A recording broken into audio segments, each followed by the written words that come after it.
الحمد لله وكفى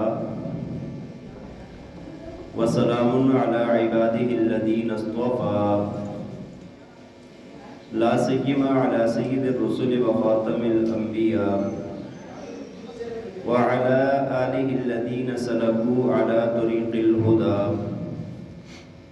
أما بعد فأعوذ بالله من الشيطان الرجيم بسم الله الرحمن الرحيم فإن طلقها فلا تحل له من بعد حتى تنكح زوجا غيره صدق الله العظيم وصدق رسوله النبي الكريم ونحن على ذلك لمن الشاهدين والشاكرين والحمد لله رب العالمين.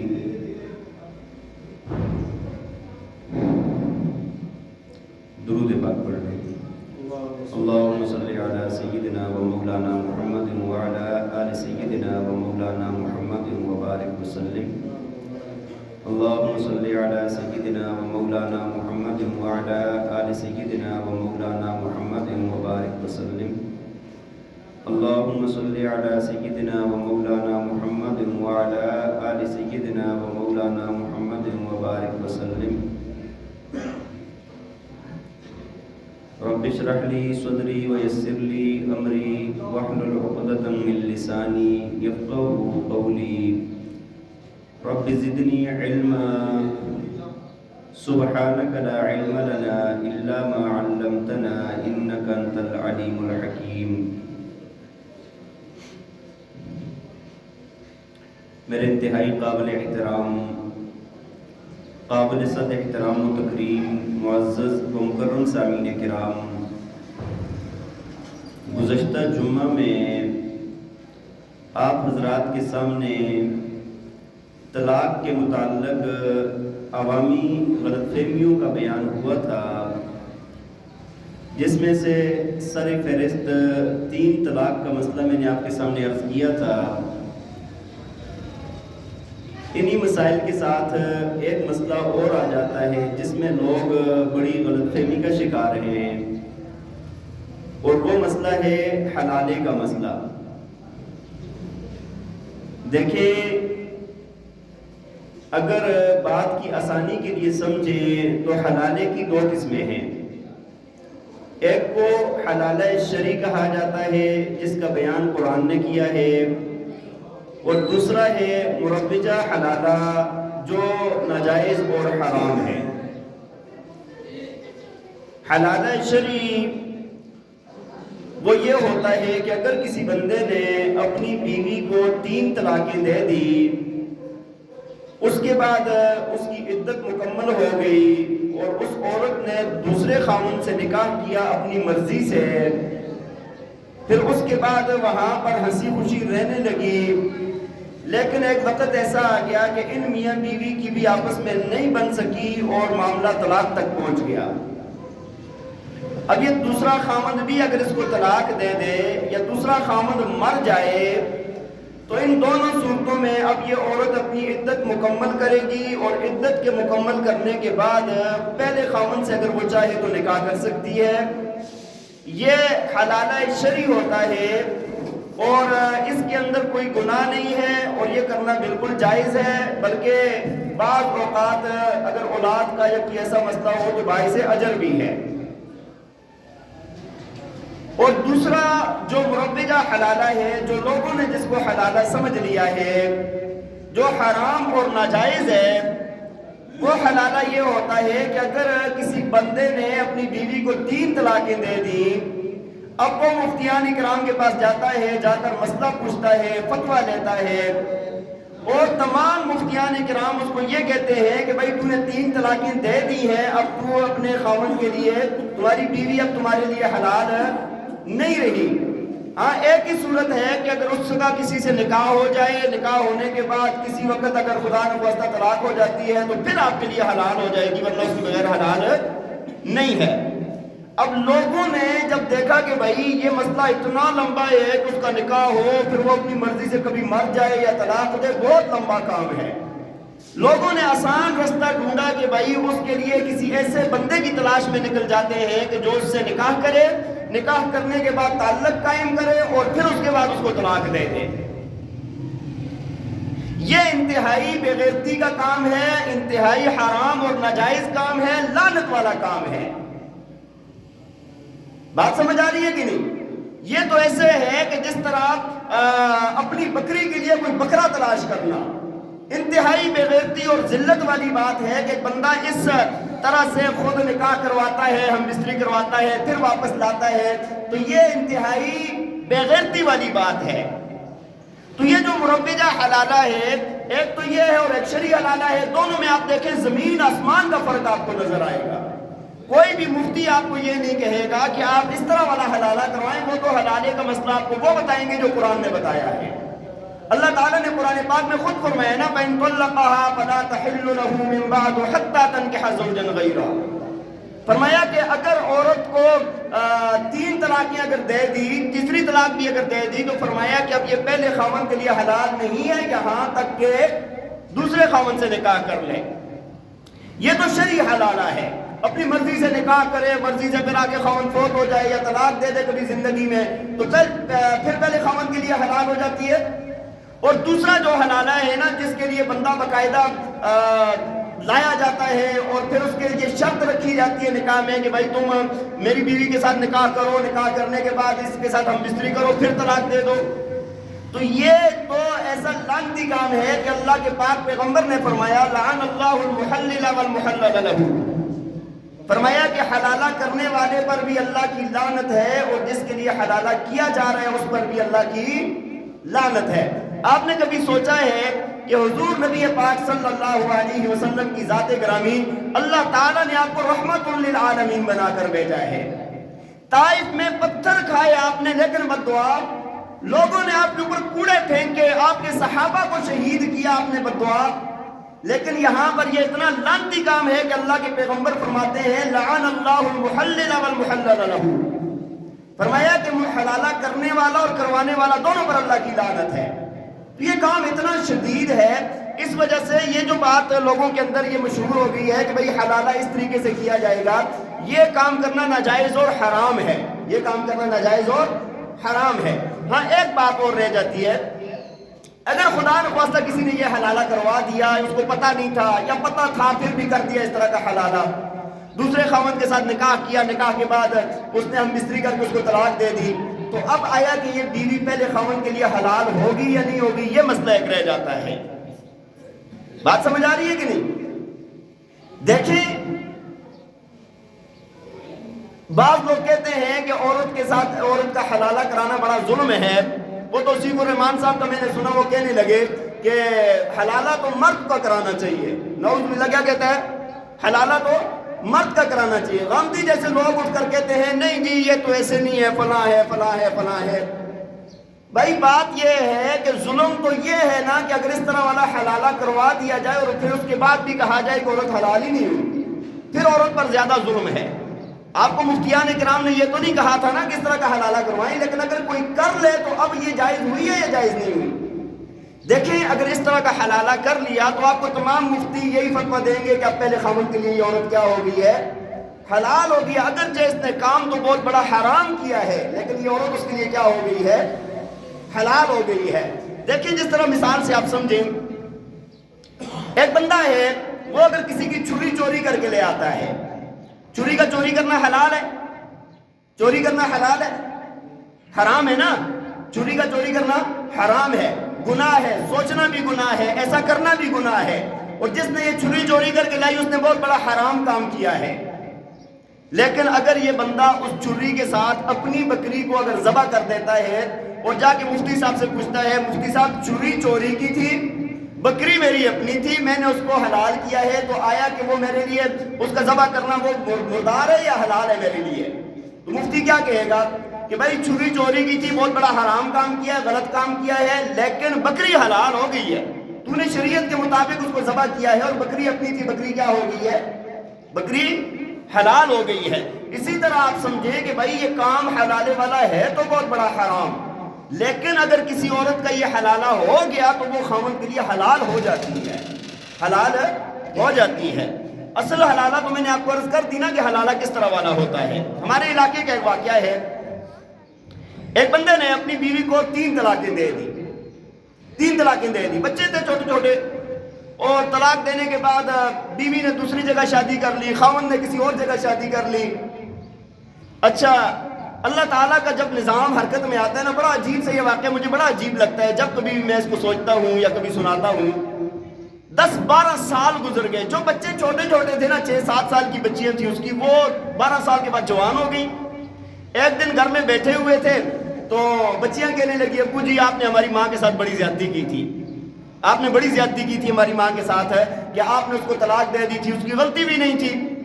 تو اس نے کہا، اس کو تبلیغ کے ساتھ بھی لگ گیا، تھوڑا دھیان بھی آ گیا، اللہ کا خوف بھی آ گیا، ہاں جی۔ تو وہ کہنے لگا کہ اب میں کیا کروں، کیا جا کے، اور کچھ نہیں ہے، جا کے ماں سے معافی تو مانگو نا، ماں سے جا کے کہ تم نے زیادتی کی تھی معافی تو مانگو۔ وہ بھی سیدھا سادہ بندہ تھا، گیا جا کے، ادھر ہی کدھر رہتی تھی اس کے گھر والی، مجھے کسی نے یہ واقعہ سنایا تھا، ہے ہمارے بالکل علاقے کا۔ تو گیا جا کے دروازہ کھٹکھٹایا، اس کا خاوند نکلا، اس کو پتا تھا یہ اس کا پہلا خاوند ہے، ہاں جی، یہ تو پتا تھا نا کہ پہلا خاوند ہے۔ اندر سے نکلا، ہاں جی کیوں؟ کہتے ہیں وہ نام لیا اس کا، اس کو بلاؤ۔ کہتے ہیں کیوں بلاؤں اس کو میں؟ کہتے ہیں اس سے معافی مانگنی ہے۔ اس نے کہا 1 منٹ صبر کر، اور وہ اندر گیا نا، جا کے ڈنڈا لے کر آیا، اس کی پٹائی شروع کر دی ادھر۔ اب وہ پیچھے سے وہ جو اس کی پہلی بیگم تھی، جو ابھی اس کی بیوی ہے، وہ آئی، آ کر کہنے لگی کیوں مار رہے ہو، کیا ہو گیا ہے؟ کہتے ہیں یہ بےغیرت آدمی آیا ہے، کہتا ہے میں نے اس سے معافی مانگنی ہے، میں نے اس سے۔ تو وہ پھر بھی وہ کہہ رہی ہے کیا ہو گیا ہے، چلو جو بھی، اگر وہ معافی مانگنے آیا ہے، مارنے کی ہے، اس چیز کی کیا ضرورت ہے، ٹھیک ہے جی۔ بہرحال وہ بیوی کے روکنے کی وجہ سے نا، وہ جو اس کا خاوند تھا اس کے ساتھ لڑائی ہو گئی اس کی، اس خاوند نے غصے میں آ کے ادھر ہی اس کو طلاق دے دی۔ مطلب اس کے ساتھ لڑائی تھی نا، ادھر ہی اس کو طلاق دے دی، ایسے لڑائی میں خود طلاق دے دی، طلاق دی۔ اب یہ بیچارہ مارا پیٹا ہوا واپس آیا، اور آ کر بچیوں کو کہا میں تو معافی مانگنے گیا تھا، لیکن ادھر تو معاملہ یہ ہو گیا کہ اس نے مجھے مارا بھی ہے، اور دوسرا تمہاری ماں کو اس نے بھی طلاق دے دی ہے۔ وہ ایک مطلب یک نہ شد دو شد نا، اور مصیبت آ گئی۔ پھر کچھ دن گزرے، اس نے کہا، بچیوں نے کہا ابو جی پہلی زیادتی بھی آپ کی وجہ سے ہوئی ہے، دوسری زیادتی بھی آپ کی وجہ سے ہوئی ہے۔ کہا کیا کروں؟ کہا اب اس سے نکاح کر لو۔ اچھا، اس لڑائی جھگڑے میں اس کی اپنی بیوی ناراض ہو کے چلی گئی۔ اس کی بیوی بھی ناراض ہو کے چلی گئی۔ اچھا، اس نے پھر دوبارہ نکاح کا پیغام بھیجا، 12 سال کے بعد دوبارہ اس طرح اس کا دوبارہ نکاح ہو گیا۔ اس طرح کا معاملہ ہو جائے تو یہ حلالہ ہو گیا ہے، یہ شرعی حلالہ ہے۔ بات سمجھ آ رہی ہے کہ نہیں؟ اور جو اس کے بغیر لوگ کرتے ہیں، جو باقاعدہ پلاننگ کے تحت ہوتا ہے، یہ سارا ناجائز اور حرام ہے۔ لیکن اگر کر لیا تو بیوی حلال ہو جائے گی، بیوی حلال ہو جائے گی۔ جیسے میں نے آپ کو پہلے مثال دی۔ دوسری، جس طرح اگر آپ دیکھیں، ایک بندے نے کسی کی زمین غصب کر لی زبردستی سے، سب کچھ کر لیا، پھر اس کے بعد ایک دن اس نے اس کے اوپر نماز پڑھنی شروع کر دی۔ مفتی سے پوچھے گا میری نماز ہوئی ہے یا نہیں ہوئی؟ وہ کہے گا کام تو نے بڑا گناہ والا کیا ہے، زمین غصب کی ہے، اور جتنی زمین ہے یہ ساری تیرے گلے میں توق بنا کر ڈال دی جائے گی، لیکن نماز تیری ہو گئی ہے، فرائض نے ادا کر دیے سارے، واجب الادا نماز تمہاری نہیں ہے۔ تو بات یہ عرض کر رہا تھا کہ اگر اس طرح کا کوئی حلالہ اگر کر لے تو بیوی حلال ہو جائے گی۔ اچھا، ایک اور بہت بڑا پروپیگنڈا کیا گیا علماء کے خلاف۔ میڈیا کا دور ہے، لوگ سمجھتے بھی نہیں ہیں، سنتے بھی نہیں ہیں، پوچھتے بھی نہیں ہیں، جس نے جو کہہ دیا مان جاتے ہیں۔ لوگوں نے ایک یہ بات بہت مشہور کر دی ہے کہ بھائی یہ جو حلالہ کروانا ہے نا، یہ حنفیوں نے اس کو جائز قرار دیا ہے، حنفیوں نے علماء کے متھے لگا دیا، علماء احناف نے اس کی اجازت دی ہے، علماء احناف یہ کرانا چاہتے ہیں، گویا کہ وہ علماء کے متھے لگا دیا۔ یہ کام اپنا ہے، شرارت اپنی ہے، شیطانی اپنی ہے، متھے کس کے؟ علماء کے۔ مولوی بیچارہ جو کمزور مل گیا ان کو، بات سمجھ آ رہی ہے کہ نہیں؟ بھائی آپ نے کبھی کسی مولوی سے پوچھا ہے کس طرح حلالہ کرنا جائز ہے؟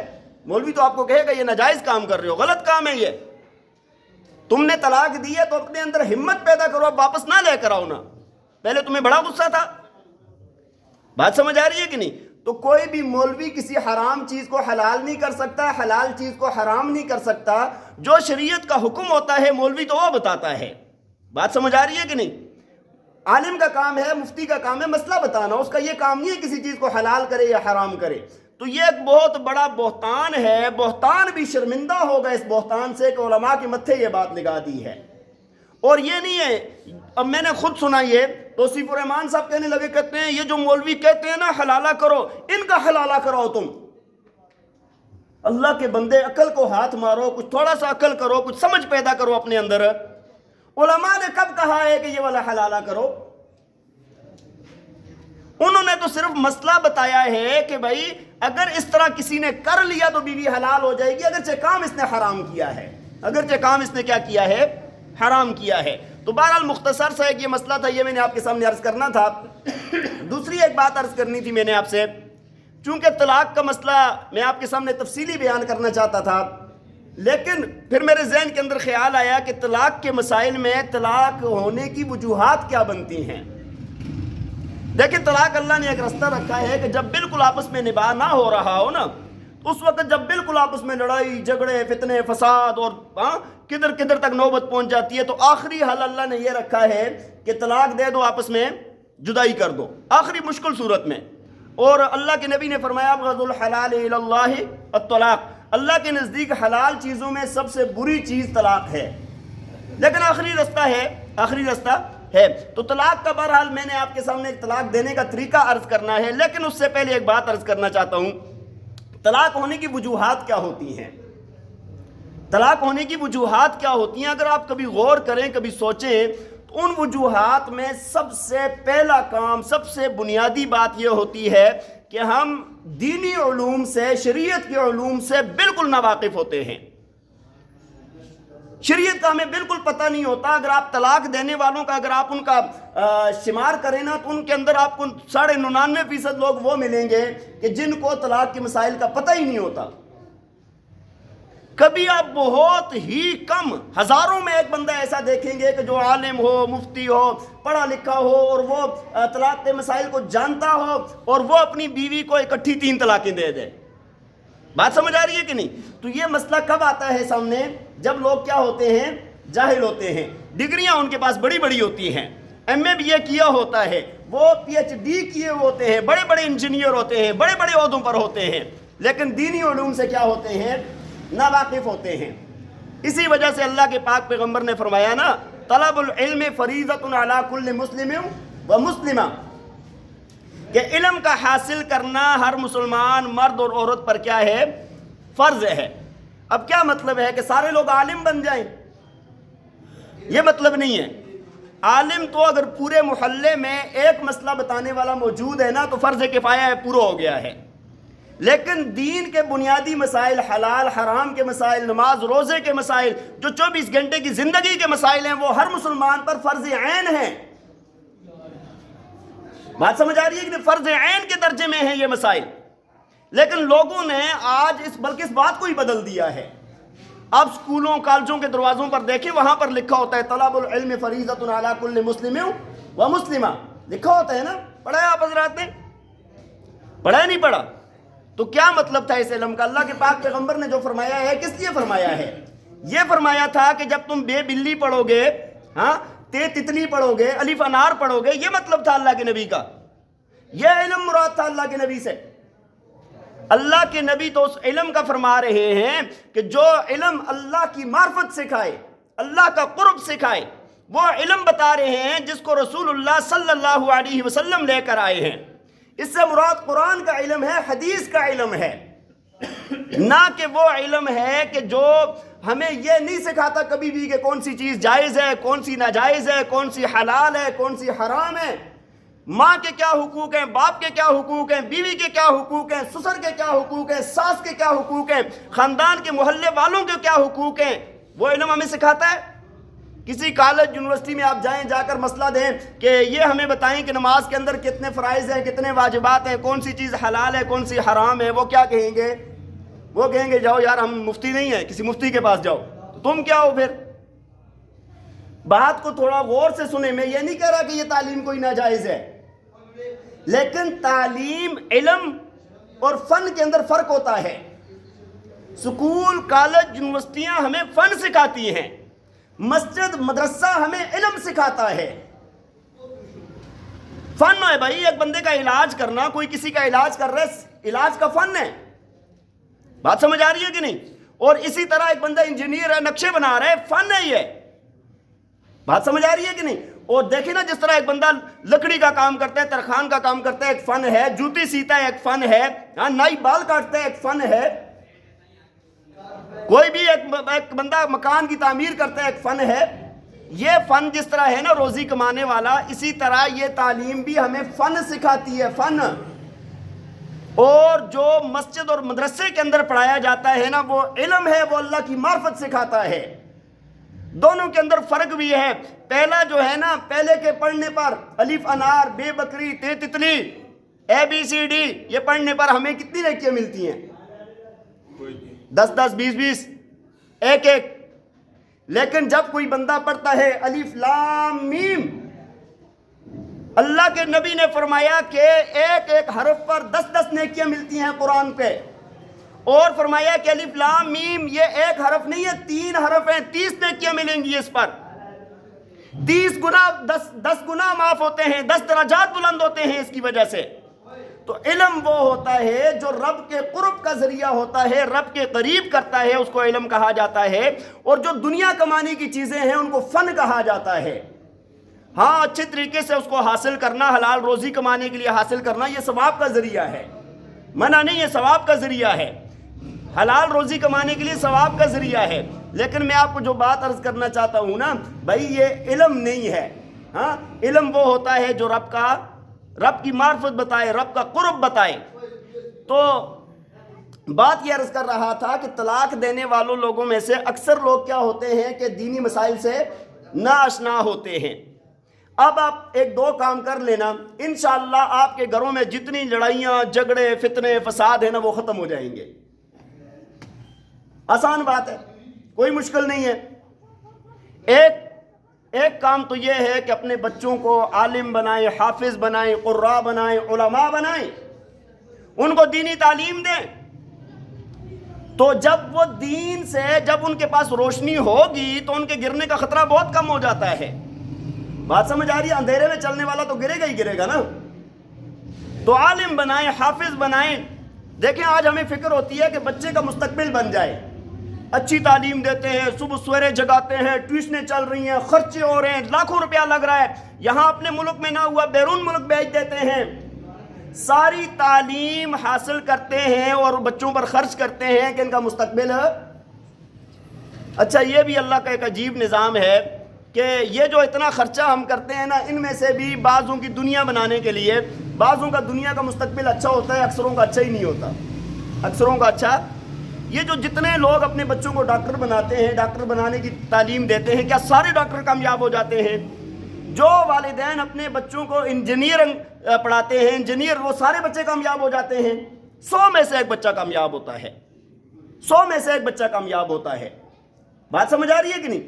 اور پھر اس کے بعد اگر خدا نخواستہ جس بچے پر ہم لاکھوں روپیہ لگا رہے ہیں نا، موت آنی ہے نا، اگر موت آ گئی نا تو پھر کیا بنے گا؟ پھر کون سا مستقبل اس کا روشن ہوگا؟ اس پڑھائی پر اس کا کوئی مستقبل روشن ہوگا؟ ہاں بھائی، کوئی مطلب آخرت میں اس کے لیے کوئی ذخیرہ بنے، کوئی اس کے لیے اجر کا باعث بنے، اس کی قبر میں نور کا ذریعہ ہو، اس کی آخرت میں مغفرت کا ذریعہ ہو. کوئی ایسی بات ہے؟ کتنے واقعات ہمارے سامنے ہیں. آج تو سوشل میڈیا کا دور ہے، اتنے لوگوں نے لاکھوں روپے لگائے، باہر بھیجا، واپس آیا بچہ راستے میں ہی ایکسیڈنٹ ہوا، فوت ہو گیا. کیا اللہ تعالیٰ کو منہ دکھائے گا؟ ویسے نیک ہے تو اللہ کے ہاں ٹھیک ہے، لیکن اس علم کی وجہ، یہ جو تعلیم اس نے حاصل کی، اس کی وجہ سے اس کے درجات بلند نہیں ہو سکتے. اور اگر اس بندے کو آپ نے دینی علم کے لیے، قرآن کے لیے، حدیث کے لیے آپ نے بھیجا، اس کا مستقبل لازمی روشن ہوگا، لازماً اس کا مستقبل روشن ہوگا.